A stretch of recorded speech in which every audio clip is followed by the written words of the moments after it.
சஹாபாக்கள் எல்லோரும் சிறப்புக்குரியவர்கள் என்றாலும் அன்சாரிகளை தனியாய் தலைப்பு தந்திருப்பதால் அது குறித்து சில விஷயங்கள் உங்கள் முன் வைக்கின்றேன். அன்சாரி என்று அவர்களுக்கு பெயர் வைத்தது நானோ அல்லது நீங்களோ அல்லது அவர்களாக வைத்து கொண்டதல்ல, அல்லாஹ் அவர்களுக்கு கொடுத்தார். அன்சாரி என்றால் உதவியாளர்கள். முஹாஜிரீன்கள் மக்காவில் இருந்து மதீனாவிற்கு ஹிஜ்ரத் செய்து வந்த பொழுது முஹாஜிரீன்கள் ஒன்றுமில்லாதவர்களாய், ஏன் சில நபரிடத்தில் மாற்றுவதற்கு ஆடை இல்லாதவர்களாய், அடுத்த வேளை உணவில்லாதவர்களாய் முஹாஜிரீன்கள் வந்த சமயம் அன்சாரிகள் முஹாஜிரீன்களை தனது குடும்ப உறுப்பினரை போன்று வரவேற்று வரவழைத்து அடைக்கலம் கொடுத்து அனைத்திலும் பாதி கொடுத்து இந்த மார்க்கத்திற்கு ஒரு பெரிய உதவி செய்தார்கள். இவர்களுக்கு குர்ஆனே பெயர் வைக்கிறது அன்சாரிகள் என்று. அன்சாரிகள் என்று வேற யாராவது பட்டம் கொடுத்திருந்தாங்கன்னா சமயத்தில் காலத்தில் அது பொய்யாகி இருக்கும். இந்த பட்டத்தை குர்ஆன் அவர்களுக்கு தந்தது அன்சாரிகள் என்று. உங்கள் எல்லாத்துக்கும் தெரியும், ஒரு கூட்டம் ஒரு இடத்தில் இருந்து இன்னொன்று ஒரு இடத்திற்கு புலம்பெயர்ந்து போகும் பொழுது அந்த கூட்டம் அந்த இடத்தில் பல அவலங்களை சந்திக்கும், அடிமைகளாக நடத்தப்படுவார்கள், எந்த விதமான உரிமைகளும் அவர்களுக்கு இருக்காது. இன்னும் உங்களுக்கு புரிகிற மாதிரி சொல்லணும்னா, நம்ம ஒரு ஆள் வெளிநாட்டுக்கு போகிறாப்புல, வெளிநாடு போயிட்டார், பைசா எதுவும் இல்லை, இவருக்கு எதுவும் கிடையாது, வெளிநாடு மட்டும் போயிட்டார். இவர் எப்படி அந்த நாட்டில் நடத்தப்படுவார்? ராஜாவை போன்றார் இல்லை, அடிமையாக நடத்தப்படுவார். இவருக்கு எந்த விதமான உரிமையும் இருக்காது அந்த நாட்டில். ஆனால் இதற்கு வரலாற்றுக்கே நேர் மாற்றம். ஒரு இடத்தில் இருந்து இன்னொரு இடத்திற்கு செல்லும் அகதிகளினுடைய வரலாறை புரட்டி பாருங்கள். அன்சாரிகள் முஹாஜிரீன்களை என்னவா நடத்தியிருக்கணும்? அகதிகளாக தான் நடத்தியிருக்கணும். ஆனால் அப்படி நடத்தலையே. வரலாற்றிலே இந்த சம்பவத்தை போல் வேறு எந்த சம்பவமும் இல்லை. அன்சாரிகள் முஹாஜிரீன்களை அரவணைத்ததை போல் யாரும் அரவணைக்கவில்லை. ஒருத்தர் இருந்தார், வீடு மாறி வெளியூர் போயிட்டார், அது வேற. ஒரு குடும்பம் வீசா எடுத்து வெளிநாட்டுக்கு போனது வேற. இங்கே அப்படி நடக்கவில்லை. ஒரு ஊர், ஒரு சமுதாயம், ஒரு நாடே கிளம்பி வந்துச்சு. மூஞ்சு சுளிக்காம அன்சாரிகள் அவர்களை அரவணைத்து வரவேற்றார்கள். நபி ஸல்லல்லாஹு அலைஹி வஸல்லம் அவர்கள் சொல்கின்றார்கள், லா யுஹிப்புல் அன்சாரி இல்லா முஃமின். முஃமின்களை தவிர வேறு யாரும் அன்சாரிகளை நேசிக்க மாட்டார்கள். வலா யபகதுஹும் இல்லல் முனாஃபிகூன். முனாஃபிகீன்களை தவிர வேறு யாரும் அவங்களை என்ன செய்ய மாட்டாங்க? வெறுக்க மாட்டாங்க. யுஹிப்புல்லாஹு மன் அஹப்பஹும். யார் அன்சாரி தோழர்களை நேசிக்கின்றார்களோ அல்லாஹ் அவர்களை நேசிக்கின்றான். வயபகதுஹும் வயபகதுல்லாஹு மன் யபகதுஹும். யார் அவர்களை வெறுக்கின்றார்களோ அல்லாஹ் அவர்களை வெறுக்கின்றான். அன்சாரிகளை நேசிக்கக்கூடிய தௌஃபீக்கை எல்லாம் அல்லாஹ் தந்தருள் புரிவானாக. அன்சாரிகளை வெறுப்பதை விட்டு அல்லாஹ் நம்ம அனைவரையும் பாதுகாப்பானாக. ஆமீன், ஆமீன். வரலாறை நல்லா படித்து பார்த்தீங்கன்னா தெரியும், அன்சாரிகள் என்பவர்கள் அசலில் மதீனாவாசிகளே கிடையாது. ஆமாம், இவர்கள் அசலில் மதீனாவாசிகள் அல்ல. இவர்கள் யமன் நாட்டை சார்ந்தவர்கள். இவர்கள் 2 கோத்திரத்தார் தான் அன்சாரிகள், அவுஸ் ஹஸ்ரஜ். இந்த 2 கோத்திரத்தாரை சார்ந்தவர்கள் தான் அன்சாரி தோழர்கள். இவர்கள் யமன் நாட்டில் இருக்கும் பொழுது ஒரு வெள்ளப்பெருக்கு வருகின்றது.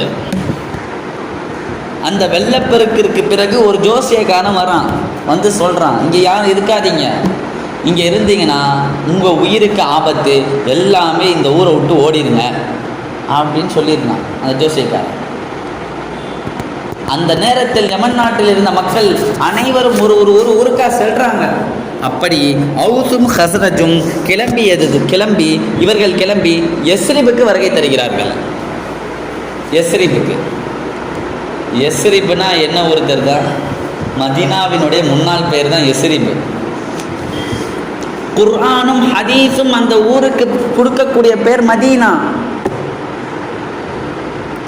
எஸ்ரிப்புக்கு போறாங்க,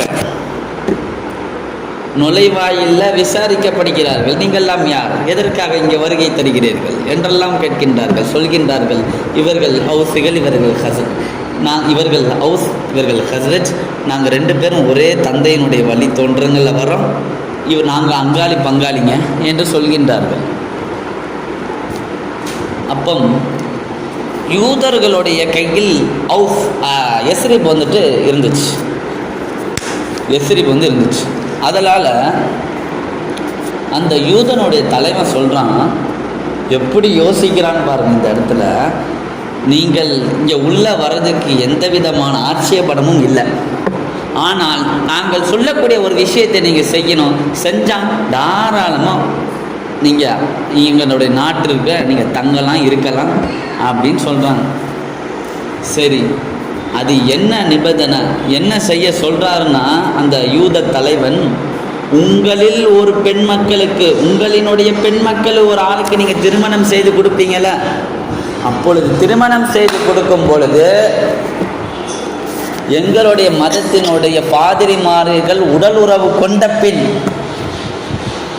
எங்களுடைய பாதிரியார் சொல்லணும், இவளோட குடும்பம் நடத்தினது எனக்கு போதும் என்று சொல்லும் போதுதான் உங்களுடைய பெண் மக்களை நீங்கள் யாருக்கு திருமணம் செய்து கொடுத்தீர்களோ அவளோட நீங்கள் நடத்தணும் அப்படின்னு சொல்றாரு. தங்க இடம் இல்லை, வேறு வழி இல்லை, ஒப்புக்கொள்கின்றார்கள். காலங்கள் செல்கின்றது. ஹவுஸ் ஹதரஜ் இந்த 2 கோத்திரத்தாருக்கு ஒரு பெண், ஏதோ ஒரு கோத்திரத்தாருக்கு ஒரு பெண்ணுக்கு திருமணம் நடக்கின்றது. சட்டத்தின்படி இவள் என்ன செய்ய வேண்டும்? யூத ஃபாதருடன் உடல் உறவு கொண்ட பின், அவன் குடும்பம் நடத்திய பின் தான் அவன் நடத்த வேண்டும். அந்த பெண்மணி கூட்டி கொண்டு போயிட்டு இருக்காங்க. அப்போ வந்துட்டு ஒரு ஹிஜாப் மாதிரி போட்டிருந்தா, அப்பே ஹிஜாப் போட்டிருந்தா, மறைச்சிருந்த முகத்தை. அதை எடுத்துட்டு சொல்கிறான், நீங்கள்லாம் ஆம்பளைங்க தானா? மனைவி இல்லாத ஒருவனிடத்தில் அனுப்ப உங்கள் மனம் எப்படி சம்மதிக்கிறது? நீங்கள்லாம் ஆம்பளைங்க தானா என்று ரோசம் பிடிக்கிற மாதிரி ஹவுஸ் ஹதரத் அந்த 2 கோத்திரத்தாரோட தலைவரான சாதிபுனு மஹாத் ரதியல்லாஹு அன்ஹுவையும் சாதிபுனு உபாதா ரதியல்லாஹு அன்ஹு இவங்ககிட்ட சொல்ல, இவங்களுக்கு ரோசம் பிடிக்கின்றது. அந்நேரத்தில் ஹவுஸ் ஹதரத் இந்த 2 கோத்திரத்தார்களுக்கும், ஆமாம் நம்ம ஏன் இப்படி செய்யணும், சண்டை வந்தாலும் பரவாயில்ல, இதை நாங்கள் செய்ய மாட்டோம்னு சொல்லிடுறாங்க. யூதர்களுக்கும் ஹவுஸ் ஹதரத்துக்கும் 2 பேர்த்துக்கும் யுத்தம். அல்லாஹ்வோட மகத்தான பேரருள், ஹவுஸ் ஹதரத் இந்த யுத்தத்தில் ஜெயிச்சிடுறாங்க. எஸ்ரிப் இவங்க கையில் வந்துடுது.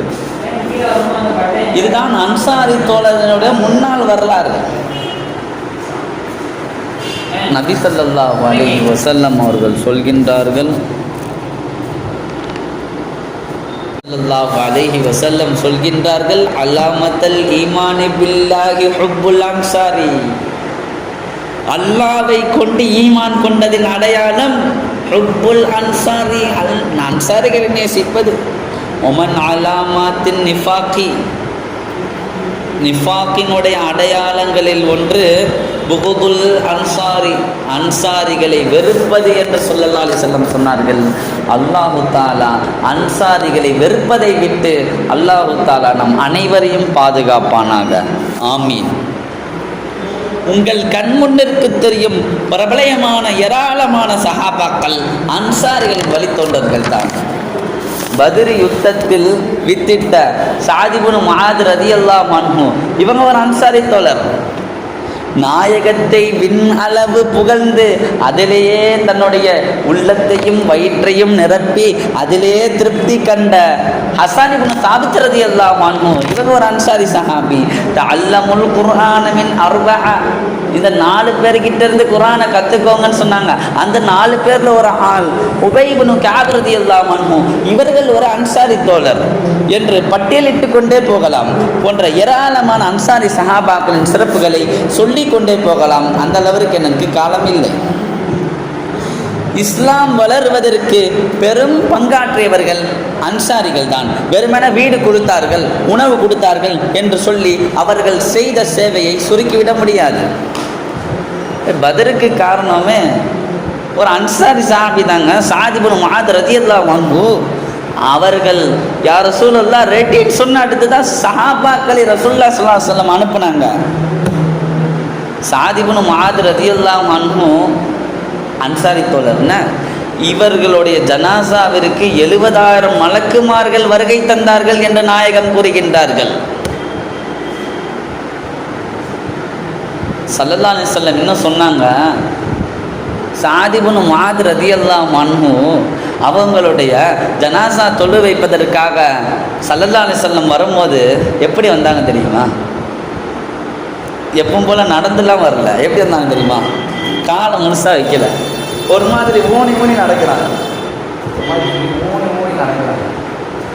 பார்த்த சஹாபாக்கள் கேட்கின்றார்கள், யார் ரசூலல்லாஹ், யார் ரசூலல்லாஹ், இன்னைக்கு என்ன வித்தியாசமாக நடக்கிறீர்களே, என்ன காரணம் என்று கேட்கிறார்கள்.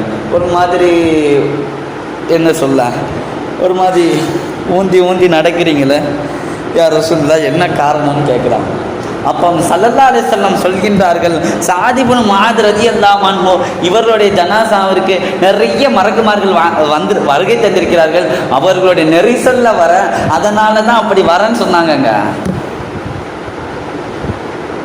இப்படிப்பட்ட அன்சாரி சஹாபாக்கள், அன்சாரி தோழர்கள்,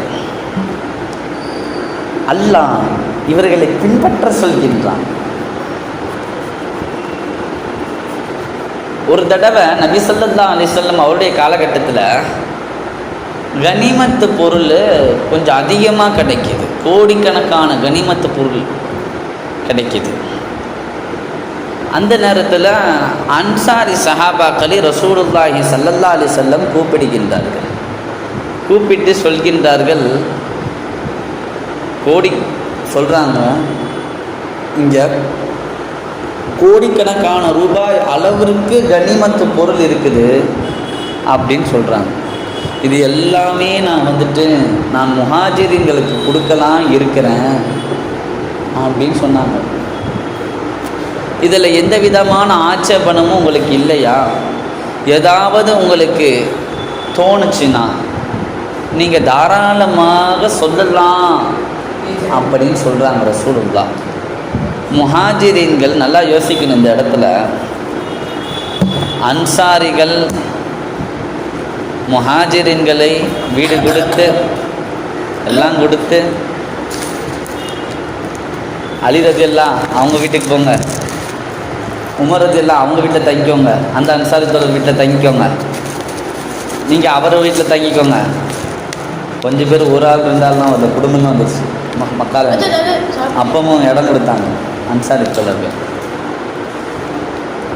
ஆனால் மனதை பாருங்கள், மனதை பாருங்கள். சொன்னதெல்லாம் சரிதான்,